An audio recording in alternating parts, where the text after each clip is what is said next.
Seguimos, amigos, en la central de informaciones y, bueno, seguimos hablando del caso de Ivy Ágreda, esta joven que fue agredida por un sujeto que la venía acosando desde hace algunos meses, que le prendió fuego en un bus en Miraflores, y este es un hecho que ha conmocionado el país y ha despertado las alertas sobre los casos de feminicidio, de intento de feminicidio, y las cifras se están incrementando en comparación al año pasado. Es algo que se tiene que atender de manera urgente.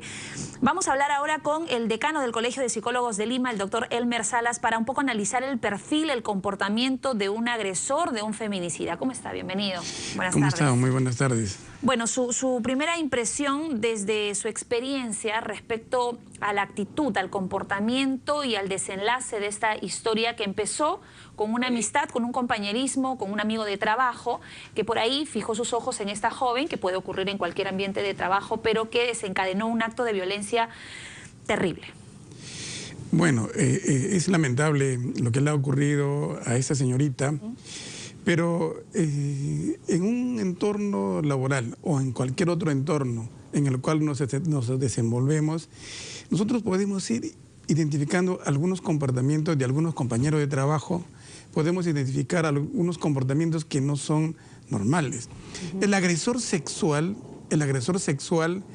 cuando ve a una persona, primero la va a medir, como se dice. O sea, no la agrede inmediatamente. La estudia, ¿no? Claro, o sea que esta persona va a ver si esta persona tiene el perfil que a él le interesa, si es vulnerable, si es manipulable, porque el agresor sexual o el agresor en general que se ve involucrado en este tipo de hechos es una persona que ha perdido la perspectiva, por ejemplo, de lo que es el objeto amoroso. Ve a la mujer como una cosa al cual puede poseerla, al cual esta persona puede acceder inclusive sin su permiso.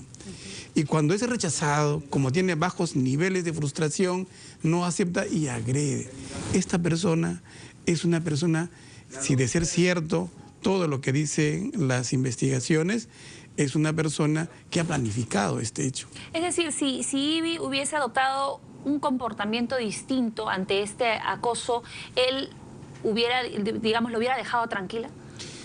Claro, vean, existe dentro de nosotros mismos, sobre todo de las mujeres, algunas ideas en el sentido de que mi vida afectiva es mío, me pertenece, y cualquier relación que voy estableciendo no es necesario que lo tenga que compartir. Eso no es verdad. Las mujeres se dan cuenta cuando alguien tiene un comportamiento que no es normal. Inclusive, si hubiera un vínculo afectivo, al momento de terminar el vínculo afectivo, esto hay que conversarlo cuando la persona no ha aceptado o comienza a acosar, comienza a ser incisivo, no acepta y comienza a enviar mensajes, comienza a enviar correos, comienza a llamar por teléfono. Cuidado, esta persona ya no tiene un comportamiento normal. Y romper la relación inmediatamente y hablar, conversar con un amigo, con los padres. Si no hay que hablar con los padres, que converse con una persona que dé su confianza, pero hablar.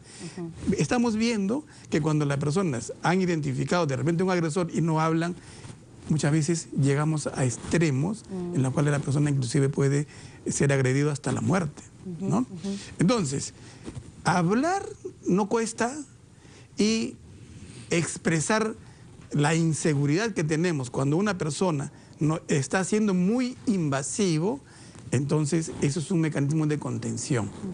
Este mecanismo de contención también está en función de las habilidades que tienen las mujeres, porque recordemos que detrás del que va a agredir o del feminicida hay un perfil de personalidad en el cual esta persona encubre su baja autoestima, encubre su inmadurez, que no le permite, por ejemplo, aceptar que una persona puede terminar una relación o no quiere su amistad, ¿no? Las estadísticas nos dicen, por ejemplo, que casi el 60 o 70% de los casos está relacionado, en los casos de feminicidas, por los celos. O sea, esta mujer es de mi propiedad, esta mujer no piensa, ¿cómo se le ocurre que va a vivir sin mí? Y la mujer dice, no, yo me voy, y agrede.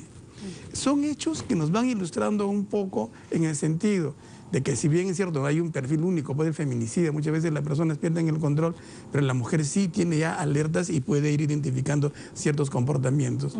¿Y cómo podríamos analizar un poco el perfil de esta persona, en este caso de Carlos Hualpa? ¿Cuál sería el origen de este problema? Claro, la policía está investigando porque ahora se habla de que del tema de las sanciones, ¿no? De que si se detecta que él tiene un trastorno mental, entonces ya no cumpliría con la condena que le correspondería por un intento de feminicidio, etcétera.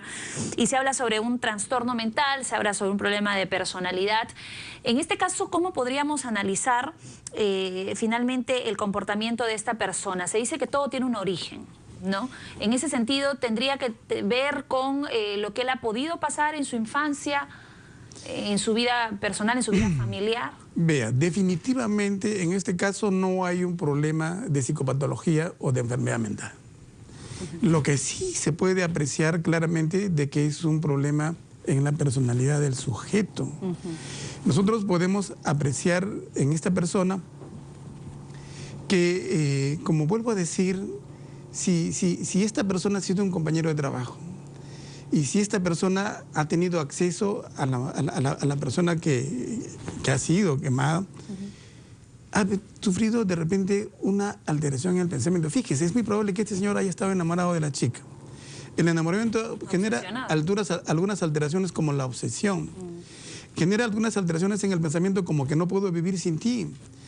Se altera el pensamiento de tal forma que comienza inclusive a sentir celos, a sentir desconfianza. Y desencadena acciones enfermizas. Y desencadena comportamientos con bajo control de sus impulsos, que puede planificar y puede llevar a la persona a hechos como el que estamos observando. Evidentemente que esta persona no es inimputable. El que tenga un problema de personalidad no lo va a hacer imputable, porque es evidente que no tiene un problema de enfermedad mental, a simple vista que estamos observando sobre todo por los comportamientos que esta persona tiene. Actuó con premeditación y alevosía. Actuó con premeditación, ha planificado esto, la ha seguido, ha ido viendo sus trazos, su camino, la ha estado observando y estoy seguro totalmente que también la ha estado inundando con llamadas telefónicas, con mensajes y la está hostigando. La está hostigando.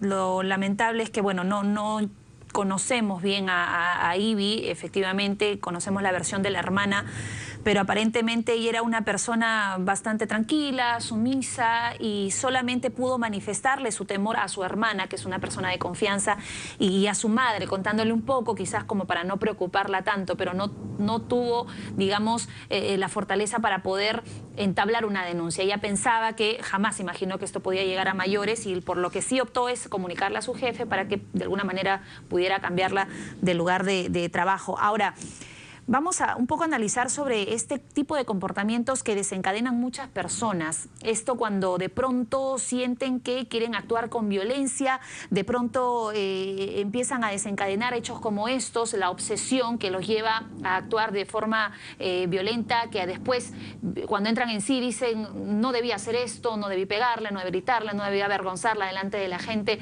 Cuando se despierta ese tipo de actitudes en muchas personas, en jóvenes, en parejas, o también pasa en el trabajo, en el lugar donde se desenvuelven, eso ya uno mismo debería actuar y ponerse en alerta, ¿no? Acudir a un especialista, porque eso ya no es normal. Cuando ya empiezan a justificar ese tipo de actitudes, ya estamos hablando de un problema que tendría que ser atendido por un especialista. Generalmente este tipo de personas no toma conciencia de la forma como actúa, porque no han tenido la capacidad de aprender a autorregular sus impulsos.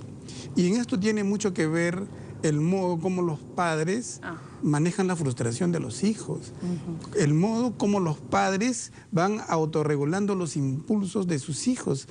Y si el hijo puede hacer lo que quiere, hace lo que quiere, evidentemente cuando sea adulto va a pensar que todo le pertenece.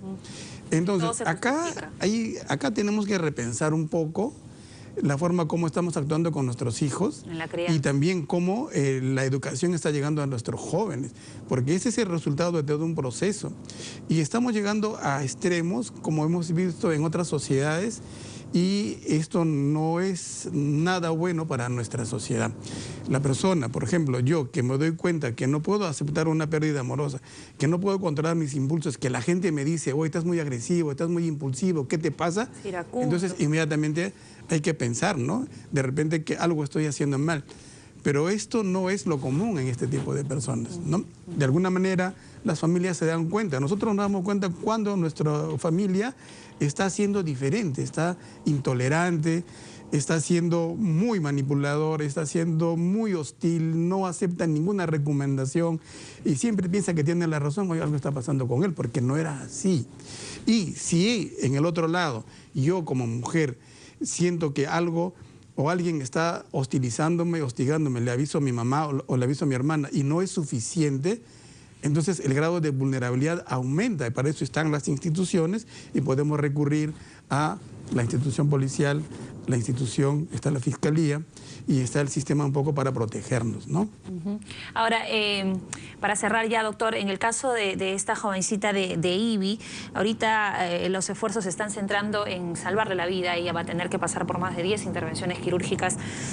¿Y qué es lo que va a pasar después con ella? ¿Qué tipo de tratamientos se tienen que realizar en su caso para evitar lo que conlleva este hecho de violencia, ¿no? El estrés postraumático, que ella ya no se desarrolle bien en sus actividades regulares? Vea, vamos a ver los recursos que tiene Ivy. Lo que sí es evidente que inmediatamente ella pueda recobrar la conciencia y pueda identificar plenamente lo que le ha pasado, se va a generar una reacción de tal naturaleza que, como usted dice, va a generar un estrés postraumático. Y no solamente eso, como se ha configurado un hecho delictivo, yo podría decir inclusive que se va a producir un daño psíquico. Este daño psíquico que va a alterar sus capacidades, sus competencias y también su funcionamiento mental. Y ella va a necesitar un acompañamiento para que pueda integrarse normalmente a su entorno laboral, su familia y sus amigos. Yo creo que todos estamos obligados, inclusive el Colegio de Psicólogos, que está de aniversario, está inaugurando 2 consultorios psicológicos este sábado y ponemos a su disposición al Colegio de Psicólogos, a los profesionales para que puedan apoyar a esta señorita que ha sido agredida de esta forma. Perfecto, doctor. Muchísimas gracias por estar aquí con nosotros. El tiempo se nos ha pasado volando. Tenemos que hacer rápidamente una pausa. Hasta otra oportunidad al doctor Elmer Salas, decano del Colegio de Psicólogos de Lima, ayudándonos un poco a entender el perfil del agresor, en este caso específico de Carlos Hualpa. Vamos a hacer rápido una pausa, la última del programa. Ya regresamos.